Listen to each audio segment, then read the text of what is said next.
Stanley Kubrick said of Full Metal Jacket that it's not a pro-war movie, an anti-war movie. It just is what it is. And honestly, I'm more and more sympathetic to that. You know, I don't think war movies have to subscribe to the expectations of the audience per se. I don't think war films are implicitly pro or anti-war. You know, I think the audience has a lot of agency in that.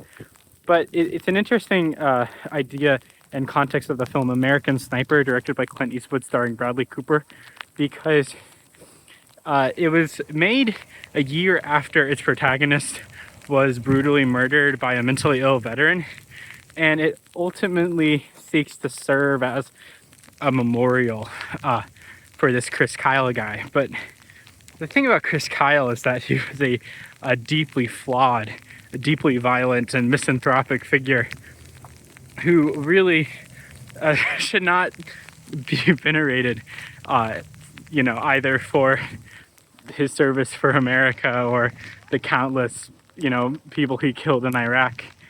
So it on its face, it would seem that American Sniper is, you know, apologia for the type of violent men who signed up to go commit violence in Iraq. But at the same time, the honesty of the storytelling of Bradley Cooper's performance and of the script, it doesn't shy away from Chris Kyle's flaws. If anything, the emotional core of the film is of that. You know, Chris Kyle is this really obsessive guy who makes his obsession this violence, and he justifies his violence in protecting Americans, but he ultimately puts more Americans in harm throughout the film.